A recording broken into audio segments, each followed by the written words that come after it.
नमस्कार। जहां विरासत बोल उठे, वंशों का गौरव डोल उठे, जहां पे पड़े मगहा की दृष्टि, भाग्य स्वयं करती है वृष्टि। नमस्कार। मगहा का तेज निराला है, ये पितरों का उजियाला है, सिंहासन की गरिमा जिसमें, यह राजयोग का रखवाला है। राधे राधे, जय श्री कृष्णा। मैं आपका मित्र नक्षत्र कथान्वेषी आचार्य देव। यह वीडियो आपके लिए अत्यंत ही महत्वपूर्ण होने वाली है। यह वीडियो गंभीर लोगों के लिए है, जिन्हें ज्योतिष का ज्ञान चाहिए उनके लिए है, जो साधक लोग हैं उनके लिए है, जो जीवन को गहराई से समझना चाहते हैं उनके लिए है, जो केवल मनोरंजक या मनोरंजन के लिए शौकिया तौर पे देख रहे हैं उनसे विनम्र निवेदन है, कृपया अपना समय और इंटरनेट व्यर्थ ना करें। या गंभीरता से सीखने के लिए, समझना और आत्म विकास के लिए अगर आप वीडियो देखना चाहते हैं तो आप रुकें, वरना आपकी यात्रा सफल, सुखद, मंगलमय हो। आज हम इस वीडियो में बात कर रहे हैं 18 साल के पश्चात इस संसार से मुक्ति प्रदान करने वाले ग्रह, मुक्ति देने वाले ग्रह केतु महाराज, जो ना तो शुभ है ना अशुभ है, आपके कर्मों का दर्पण है केतु। केतु हमारे पूर्व जन्म के कर्मों को देने वाले हैं, पूर्व जन्म के शुभ फल को देने वाले, उन्हें मुक्ति का कारक कहा जाता है। 29 मार्च से लेके 5 दिसंबर तक केतु महाराज मघा नक्षत्र में चलेंगे। मघा नक्षत्रोऽति तेज युक्त, यह नक्षत्र नहीं, एक शक्ति है। पूर्वजों की इसमें भक्ति है। जो झुका पिता के चरणों में, उसकी ही सच्ची उन्नति है। इस नक्षत्र की खासियत है। यह सिंह का सिंहासन है। आप सिंहासन के पहले मघा की शक्ति लेनी पड़ेगी, तभी आप सिंहासन में बैठ पाओगे, नहीं सिंहासन से आपको पकड़ के खींच उतार दिया जाएगा। तो आज हम बात करेंगे केतु के मघा नक्षत्र में गोचर की। 4 चरणों में केतु का गोचर होगा। मघा नक्षत्र के 4 नवांशा में केतु महाराज गोचर करेंगे। तो कहां, कब, कैसे, कितना और किस तरह से फल देंगे, परिहार हम क्या करें जिससे केतु से हमें बेहतर मिल सके, इसकी सारी चर्चा, और आपको अंत में उपाय सीधे सीधे सरल सरल आपके राशि पे कहां कहां कैसा असर पड़ेगा पूरा डिटेल में बताया जाएगा। तो कंसंट्रेट होके सुनिए, समय जब मिले तब सुनिए। जो सम्मान करे अपनी जड़ का, वह अधिकारी है सिंहासन का। जो सम्मान करे अपनी जड़ का, वह अधिकारी है सिंहासन का। तो केतु महाराज आपको सिंहासन दे देंगे। अगर केतु खराब हुए तो खींच के रोड पे खड़ा कर देंगे। त्याग का अग्नि स्वरूप है, मुक्ति का गुप्त रूप है। जो समझ गया केतु को, वही देखता दिव्य स्वरूप है। मुक्त हो जाना इतना आसान नहीं होता। हम लोग बोलते हैं यहाँ कि मीन में केतु है, 12वें केतु है तो मुक्त हो जाओगे। यह सब कल्पना है, इतना आसान नहीं है। सबसे कठिन होता है मुक्त हो जाना। तो केतु आपको मुक्ति देंगे किससे? परेशानियों से। केतु आपको मुक्ति देंगे बाधाओं से। केतु आपको मुक्ति देंगे व्यर्थ की उलझनों से।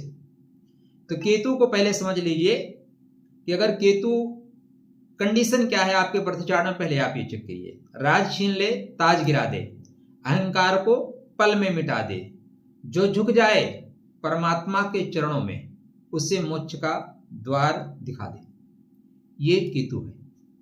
केतु वास्तव में ना तो शुभ है ना अशुभ है, किंतु केतु के मूला, केतु का मघा, केतु का शनि नक्षत्र जहां जहां प्रभाव डालेगा उस पार्ट को केतु चमका देंगे।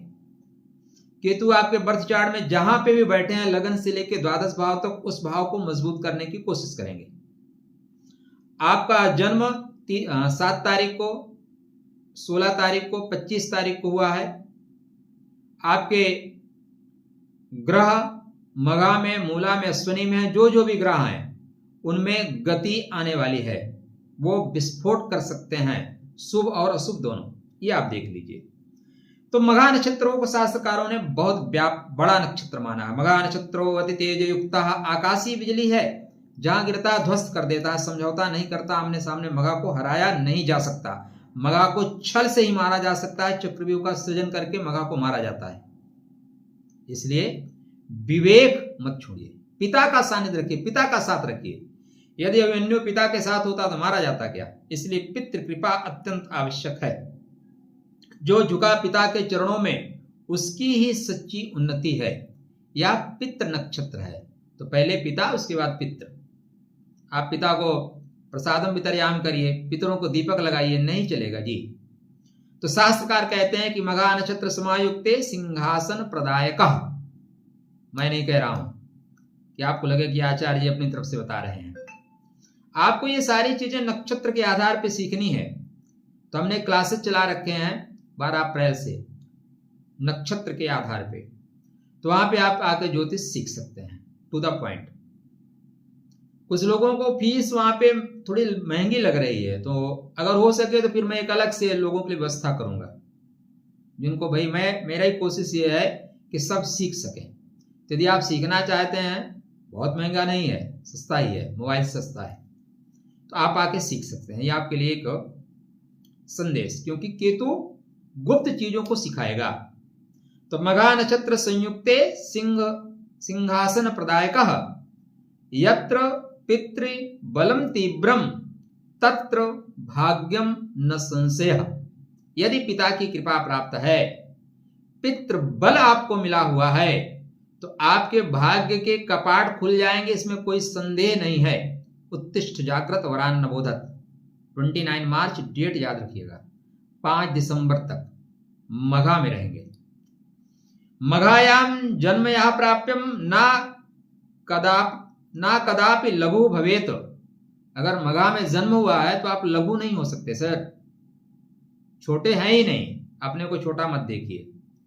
राजत्वम तस्य हस्तम दैव तस्य वसे स्थितम। शास्त्रकार यहाँ पे कुछ लंबा फेंक दिए, शास्त्रकार भी लंबा लंबा फेंक देते हैं, ठीक है। यहाँ ये श्लोक का लास्ट वाला जो अर्थ है ना, वो अलंकार में चला गया, ठीक नहीं है। चलिए आगे देखते हैं। पितृ कृपा विहीनस्य मघा ना सुबधा भवेद। इसको नोट कर लीजिए, नोट करते चलिए। पितृ कृपा विहीनस्य मघा ना सुबधा भवेत अहंकारे पतत्यासु राजत्वम विनश्यति। यदि पिता की कृपा नहीं है तो मघा आपको शुभ फल नहीं देगा। तो जिन लोगों से पिता के 36 के आंकड़े हैं, भाई साहब सावधान हो जाइए। सच कहना मेरा धर्म है, स्वीकार करना ना करना आपका धर्म है। मैं वीडियो कतई इसलिए नहीं बना रहा हूं कि आप चैनल को सब्सक्राइब कर लीजिए। आपके अगर इतना विवेक है तो कर लोगे, विवेक नहीं है तो आप अभी तक आप चले गए होंगे।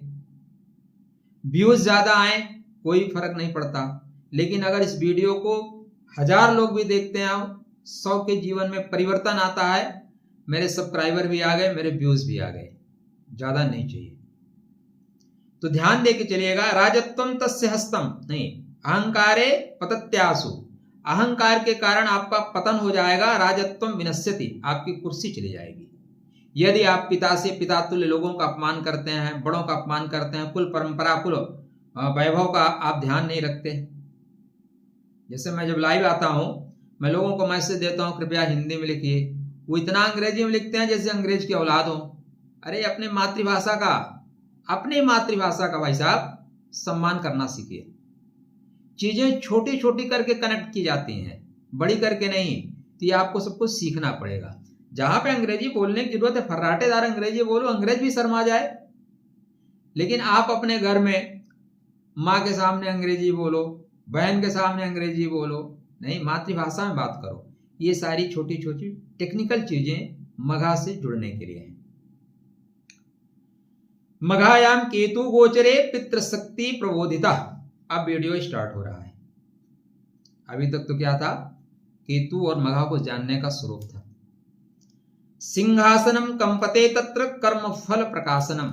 जब केतु मघा में प्रवेश करें तो सिंहासन पर बैठे लोग कांप जाते हैं, क्योंकि उनके कर्मों का फल उन्हें प्रत्यक्ष इंट्यूशन में दिखाई देना शुरू करता है। कहो नरेंद्र, मजा आ रहा ना, अब दिखना शुरू हो जाएगा जो जैसा करेगा उसके साथ।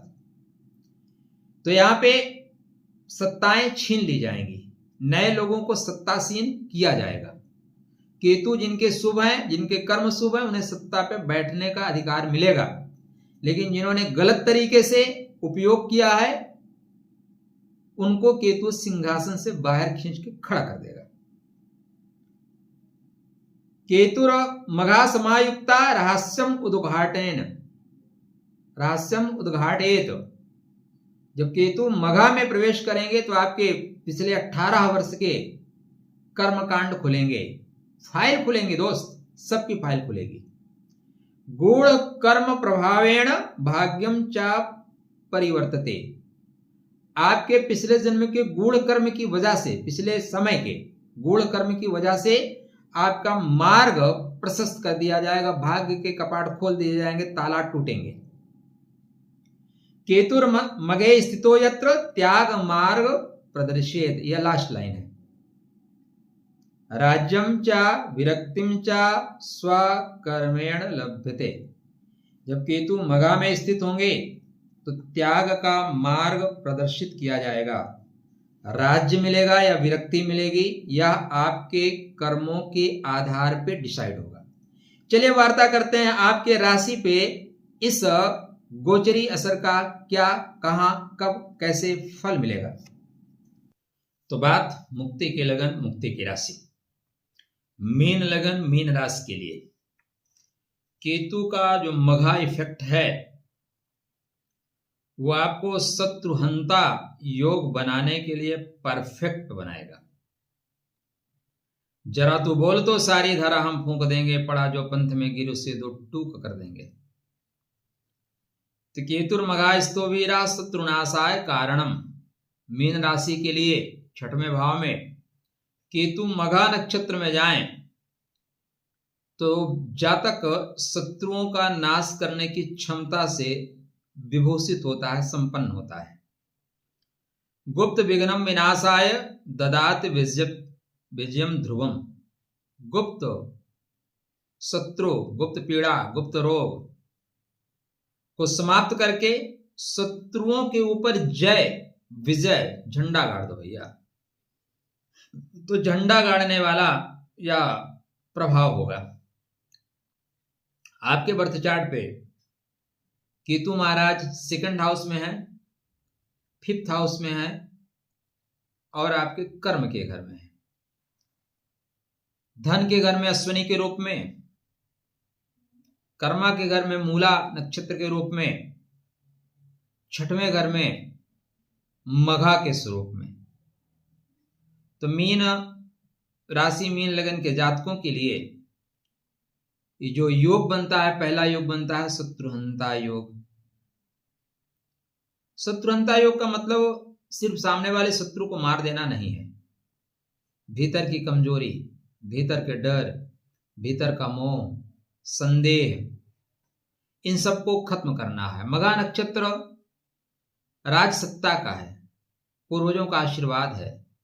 केतु गुप्त शक्ति है, अदृश्यवार है। मेघनाथ अदृश्यवार करता है, बस वही है। कर्म फल है। जब दोनों मिल जाएं तो अदृश्य शक्ति से शत्रु का विनाश। जो लोग पीठ पीछे वार करते थे अब वो फ्रंट पे आ जाएंगे, उनके राज खुल जाएंगे। जो आपकी चलती गाड़ी में डंडा फंसाते थे ना, उनका डंडे टूट जाएगा। धोखा, झूठ, चालबाजी सबके सामने आ जाएगी। आपकी अंतर्दृष्टि बहुत मजबूत हो जाएगी। मानसिक शक्ति में वृद्धि होगी, डर खत्म, निर्णय लेने की अद्भुत क्षमता का विकास।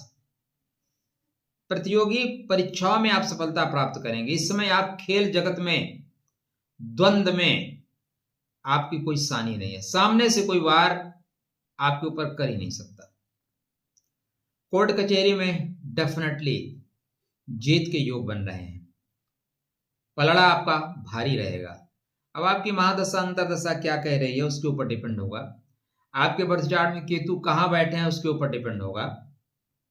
ठीक है, आप किस डेट को पैदा हुए हैं, किस नक्षत्र में पैदा हुए इसके ऊपर डिपेंड होगा। अचानक लाभ पूर्वजों के आशीर्वाद से, पूर्वजों के आशीर्वाद से अचानक लाभ, अचानक नए रास्तों का खुल जाना, छुपे स्रोतों से यहाँ पे कोई पैतृक संपदा मिल जाए, ननिहाल से कुछ मिल जाए, कहीं से गिफ्ट मिल जाए, ऐसी चीजें होती हैं। पुराना जो धन है वो वापस आने की ओर बढ़ रहा है। तंत्र शास्त्र में आपको विशेष रुचि होगी और तंत्र शास्त्र आपका जागृत होगा, तो बढ़िया है, जगाइए शक्तियों को। ज्योतिष में, साधना में आपकी रुचि बढ़ेगी, गुण ज्ञान प्राप्त होगा। रिश्तों में जो सच होगा वो टिकेगा, जो झूठा होगा वो टक करके बाहर कर दिया जाएगा। सच्चे लोग ही साथ रहेंगे। करियर में अचानक उछाल, छुपे टैलेंट सामने आएंगे, अचानक पहचान मिलेगी। आध्यात्मिक जागरण होगा, तो आध्यात्मिक जागरण का वक्त चल रहा है। मोह भंग होगा, ईश्वर की ओर झुकाव डेफिनेटली होगा। अहंकार से बचें, अकेलापन महसूस कर सकते हैं, जल्दबाजी में निर्णय ना लें। मीन राशि, मीन लगन के लिए मघा के केतु जागे, दुश्मन आपकी परछाई पड़ते ही भागे। राधे राधे, जय श्री कृष्ण। तो केतु जब मघा के होंगे तो आपके जहां भाग्य को सपोर्ट करेंगे, वहीं धन संपदा को सपोर्ट करेंगे, वाणी को सपोर्ट करेंगे। वाणी में जो अवरोध, आपके परिवार में जो अवरोध आ रहा था उसको खत्म करेंगे। आपके लिए केतु की स्थिति देखें तो धन की है, कर्म की है और शत्रुओं को खत्म करने की है। यद्यपि आपका लगन मुक्ति का लगन है, मुक्ति की राशि है, और केतु मुक्ति के लगन, मुक्ति के राशि के लिए बहुत सुंदर फल देते हैं, लेकिन रेवती में देते हैं। तो उपाय, परिहार नहीं, एक और खास बात, फिर उपाय परिहार। 29 मार्च से ये जब स्टार्ट करेंगे तो कर्क नवांशा में करेंगे। कर्क नवांशा आपके प्रेम का नवांशा है, इष्ट का नवांशा है, संतान का नवांशा है। तो आपको यहाँ पे प्रेम में जो अवरोध आ रहे थे वो खत्म होंगे, संतान में जो अवरोध आ रहे थे वो खत्म होंगे, और कंसंट्रेशन आपका बहुत अच्छा रहेगा। थ्रू आउट आप आगे बढ़ते हुए दिखाई दे रहे हैं, कोई परेशानी नहीं है। 31 मई से मिथुन नवांशा में प्रवेश करेंगे। भू संपदा, भूमि, भुवन, वाहन से संबंधित कोई परेशानी थी, माता या कोई गुप्त पीड़ा, गुप्त परेशानी बहुत दिनों से आ रही थी, ठीक ही नहीं हो रही थी, अतः केतु उसको ठीक करते हुए आगे बढ़ेंगे। घर के गृह की संबंधी जो भी परेशानियां, तो उसको यहाँ पे निजात, परमानेंट इलाज करके आगे बढ़ा जाएगा। 2 अगस्त से 3 अक्टूबर, यहाँ पे आपको मित्र बंधु बांधवों में जो सच्चा होगा वो टिकेगा, जो कच्चा होगा वो भाग जाएगा। जो सच्चा होगा वो टिकेगा, जो कच्चा होगा वो भाग जाएगा, भगा दिया जाएगा। तो कृपया कोई परेशानी नहीं, बंधु बांधवों से संबंध मजबूत रखिए, मैं इतना ही कहूंगा, और शेष सब ठीक है। राधे राधे। 3 अक्टूबर से 5 दिसंबर आपके लिए केतु का सर्वश्रेष्ठ जो वक्त है वो यही है। 4 चरणों में आपके आचरण की परीक्षा ली जाएगी और अंत में आपको तेरा तुझको अर्पण क्या लागे मेरा केतु महाराज समर्पित करके चलते बनेंगे। तो मेष नवांशा गति के साथ बढ़ेंगे, बिल्कुल जेट विमान की तरह, सुपरफास्ट विमान की तरह, मिसाइल की तरह जाएंगे, टक से मारेंगे और अपना लेके चले आएंगे। क्या कर पाएंगे? प्रश्न सबसे बड़ा यही मुश्किल है, क्या आप कर पाएंगे, कनेक्ट कर पाएंगे? क्या आप, पहला प्रश्न ये है कि क्या आप अपने परंपराओं का ध्यान रखते हैं, आपके जो पितर हैं उनका ध्यान रखते हैं, जो प्रतीक हैं उनके प्रति आप श्रद्धावान हैं कि नहीं है? सारा झगड़ा प्रतीकों का है। इसलिए यहां पे आपको अपने प्रतीकों का, परंपराओं को, कुल परंपरा को ध्यान में रखना होगा, कुल देवी देवता का ध्यान में रखना होगा। पिता तुल्य लोगों से संबंध अच्छे रखने होंगे। प्रत्येक अमावस्या के दिन एक दीपक पितरों के निमित्त जलाना होगा, और प्रत्येक माह में जब चंद्रमा मघा में गोचर करें, जैसे जिस डेट पे गोचर करें 29 को चंद्रमा मघा में होंगे, तो स्टार्टिंग यहीं से करिए, ज्यादा खर्चा थोड़ी ना है, 6-7 अमावस्या पड़ेगी ना, कर लीजिए महाराज जी, दिक्कत क्या है। तो यहां से चीजें बेहतर होना शुरू हो रही हैं। आप पितरों के निमित्त एक दीपक लगाइएगा और केतु के मंत्र का जाप करिएगा। कुत्तों को रोटी, कौवों को रोटी। केतु बढ़िया पोजीशन में है, एक कैट साई पहनिए, बिल्ली को कुछ खिला दीजिए। अंधे, लंगड़े, लूले, विकलांग टाइप जो लोग हैं उनको पत्रम पुष्पम फलम तोयम, जो आप अर्पित कर सकते हैं, समर्पित कर सकते हैं, वो समर्पित करते हुए चलिए। केतु आपको शुभ फल देगा। पिछले जन्म के पाप साप आपको खत्म करने की क्षमता केतु के पास इस समय विद्यमान रहेगी। तो केतु से लाभ उठाइए, केतु को अनुकूल करिए। जहां विरासत बोल उठे, वंशों का गौरव डोल उठे, वंश की गौरव का ध्यान रखिएगा, विरासत का ध्यान रखिएगा, ठीक है। पिता पिता तुल्य लोगों से ध्यान रखिएगा। पितृ कृपा विहीनस्य मघा न सुविधा भवेत। अहंकारे पत्यासु राजत्वम विनश्यति। इसलिए अहंकार का परित्याग करिए, खुश रहिए, प्रणाम करते चलिए। जब भी धर्म स्थान पर जाए साष्टांग हाथ पूरा फैला कर दंडवत करिए, बस चीजें ठीक होना शुरू हो जाएंगी। राधे राधे, जय श्री कृष्ण।